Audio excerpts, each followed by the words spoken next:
রাজ্যের প্রতিটি কৃষকদের জন্য সুখবর। রাজ্য সরকারের পক্ষ থেকে কৃষকদের জন্য চালু করা হচ্ছে বিশেষ একটি প্রকল্প, যার মাধ্যমে কৃষকরা প্রতি মাসে একটি নির্দিষ্ট ইনকামের সুবিধা পাবেন। ভাবছেন কি বলছি? রাজ্য সরকারের পক্ষ থেকে কৃষক বন্ধু প্রকল্পের মাধ্যমে কৃষকরা একটি আর্থিক বছরে সর্বোচ্চ 10,000 টাকা পর্যন্ত ইনকামের সুবিধা পায়। তবে রাজ্য সরকারের পক্ষ থেকে কৃষকদের জন্য চালু করা হলো বিশেষ একটি প্রকল্প, কৃষক ভাতা, যার মাধ্যমে রাজ্যের সমস্ত কৃষকরা প্রতি মাসে একটি নিশ্চিন্ত ইনকামের সুবিধা পাবেন। আজকের এই ভিডিওটিতে আমি আপনাদের সাথে আলোচনা করতে চলেছি এই কৃষক ভাতা প্রকল্পে কারা আবেদনের সুবিধা পাবেন, কি কি নিয়ম আপনাকে পালন করতে হবে, কি কি গুরুত্বপূর্ণ ডকুমেন্টসের প্রয়োজন, এছাড়াও এই কৃষক ভাতা সম্পর্কিত একাধিক গুরুত্বপূর্ণ নিয়ম সম্পর্কে। তাই ভিডিওটি বিনা স্কিপ করে সম্পূর্ণ দেখবেন। এই ভিডিওটি বেশি বেশি করে শেয়ার করবেন আপনার পরিচিত সমস্ত কৃষকদের সাথে। এরকম ইউনিক এবং হেল্পফুল ভিডিও পেতে ভিডিওকে লাইক, চ্যানেলটিকে সাবস্ক্রাইব ও ফেসবুক পেজটিকে ফলো করে পাশে থাকবেন। তো চলুন আজকের ভিডিও শুরু করা যাক।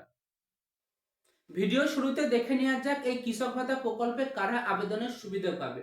রাজ্যে 60 বছরের বেশি সমস্ত কৃষকরা এবং এসটি বা এসটি কাস্টের যারা আছেন তারা 55 বছরের পর থেকে এই কৃষক ভাতা প্রকল্পে আবেদন করতে পারবেন। তবে আবেদনকারীর নামে নিজস্ব 1 একরেরও বেশি জমি, কৃষিযোগ্য জমি থাকতে হবে। এছাড়াও ভূমিহীন কৃষকরা এই প্রকল্পে আবেদনের সুবিধা পাবেন। আবেদনকারীকে 10 বছরের বেশি পশ্চিমবঙ্গের একজন স্থায়ী বাসিন্দা হতে হবে। তবে বলা হয়েছে যদি কোনো কৃষক রাজ্য বা কেন্দ্র সরকারের পক্ষ থেকে কোনো রকম ভাতা পান, তারা এই কৃষক ভাতা প্রকল্পে আবেদনের সুবিধা পাবেন না। এবার দেখে নেওয়া যাক এই কৃষক ভাতা প্রকল্পে আবেদনের জন্য আপনার কি কি ডকুমেন্টসের প্রয়োজন।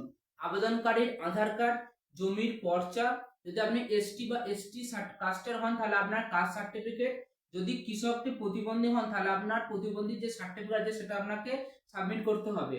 এর পাশাপাশি আপনার স্থানীয় গ্রাম পঞ্চায়েতের প্রধানের সই, আপনার ব্যাংকের পাসবই এবং অ্যাক্টিভ মোবাইল নাম্বারের মাধ্যমে আপনারা এই প্রকল্পে আবেদনের সুবিধা পাবেন। এই আবেদনপত্রটি আপনি মাটির কথা ওয়েবসাইট থেকে ডাউনলোড করতে পারবেন এবং আবেদন জমা দেওয়ার জন্য আপনার কাছাকাছি যে ব্লকের কৃষি আধিকারিক দপ্তর আছে সেখানে আপনারা আপনাদের আবেদনপত্র জমা দিতে পারেন।